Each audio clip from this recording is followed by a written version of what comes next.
Министрлер кабинети казино, онлайн-казино, автоматтык оюндар, букмекердик контора сыяктуу кумар оюндарынын түрлөрүнө уруксат берүүнү көздөп жатат. Андан бюджетке жылына 3 миллиард сом түшөрү болжолдонууда. Биринчи жылы эле 3 миллиардка чукул акча бюджетке келип түшөт деген болуп атат. Казино же оюн зооктор бул ресторандарда же болбосо мейманканаларда болушу мүмкүн деп айтып атабыз. Же болбосо өзүнчө турган жерлерде бул оюн зоок залдарына рухсат берилет, ошондой каралып атат мыйзам долбоорунда сунушталып жаткандай оюн зоок мекемелерин Кыргыз Республикасынын бүт аймагында ачса болот. Дүйнөлүк тажрыйбада көп мамлекеттерде кумарканалардын иштөөсүнө уруксаат берилген. Улуу Британия, АКШ сыяктуу өлкөлөр жылына 10 миллиард доллардын тегерегинде пайда көрүшөт. Ал эми Мальта жана Сингапур сыяктуу мамлекеттер бул тармактан казынасын жылына 3 миллиард долларга толтуруп турушат. Аталган өлкөлөр бул каражаттарды инфраструктураларын өнүктүрүп, туризм тармагында бардык шарттарды жаратууга жумшап келишет. В исламских странах, таких как Малайзия, игорный бизнес он хорошо распространен. Он неплохо контролируется и приносит и рабочие места, и налоги. Закон он не представляет каких-то опасностей для Кыргызстана. Граждане Кыргызстана смогут только работать, зарабатывать, а игроки, скорее всего, будут из ближайших стран. Большие надежды на Китай, где люди очень азартные, и там действительно огромное количество миллионеров и миллиардеров. Если мы сможем предоставить достойный сервис, скорее всего, где-то в горах, возможно, в рекреационных зонах, а под этот проект, скорее всего, подойдет город Осман, то мы сможем развить и туризм, и привлечь десятки тысяч богатых игроков. Да?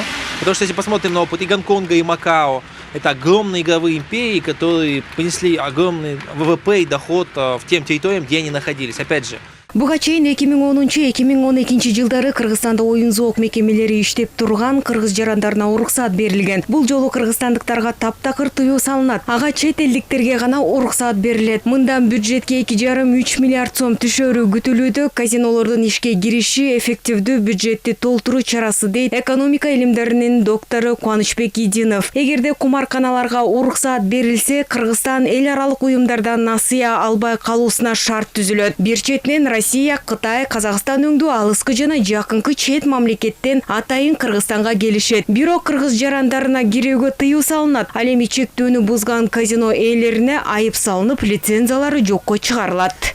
Кыргызстандан багы жарандарға катышканга мүмкүнчүлүк алышпайт. Ошондуктан менимче чет элден келгендерге багы сырттан келген бир өзүнчө эле чынчына келгенде бекер акчадай болуп бюджетке түшө берет да. Анан мындай жакшы ойногон жер болсо көп акча түшөт бул жерденчи.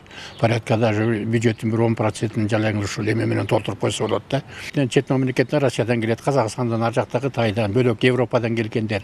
Анан өзгөчө жайында келип жүргөн туристтер, кышында болсо жана лыжага туристтер келип атпайбы, ошолор эс алган убагында келип ойной беришет. Экономика жана коммерция министрлиги билдиргенде, инвесторлор кумарканаларды ачууга лицензия үчүн эле 1,5 миллион доллар төлөйт. Буга кошумча казинодогу ар бир стол, автомат сыяктуу жабдыктарынан салык алынат. Бул бюджетке гана пайда алып келет. 1 январь 2012 жылдан баштап казино жабылган Кыргызстанда. Ошол мезгилде Бишкек шаарында 9 казино бар эле. 9 казино жалпысынан 48 миллион сом берип турчу ай сайын. Ошондо бир жагын эле эсеп боюнча 1,5 миллиард сом жылына түшмөктө, ошо Бишкек шаары боюнча эле. Ал эми казинонун 1,5 миллиард сому, ушу 1,5 миллиард сомуну 10 биздин кичинекей бөбөктөрүбүз ооруп атат, мисалы үчүн, эмеде онкобольной болобу, кандай оор менен ооруп аткан. Жок дегенде бир 10 айыктырып алсак да мен макул болот элем ошо казинонун иштетилген. Өзүм ички пикирим да. Анткени бул эми ошондон бери ойнобой калды деген, ойногондор ойноп эле жүрүшөт. Көмүскөгө кирип кетти бунун баары тең. Криминалдын арасына кирип кетти. Салыгы төлөнбөйт. Кыргыз парламенти чет элдик жарандар үчүн казино ачууга жол берген мыйзам долбоорун биринчи окуудан колдоп берген. Анда депутаттардын көпчүлүгү кумарканаларга кыргыз жарандарын киргизүүгө тыюу салууну тыкыр көзөмөлдөө менен мыйзам долбоорун колдой тургандыгын билдиришкен. Долбоорго ылайык оюн зоок иши мамлекет тарабынан жөнгө салынат. Жактырылсын. Мыйзам долбоорун добушка коем. Добуш бериңиздер. Сүйүнай Тагаева, Руслан Бараненко, ЛТР Бишкек.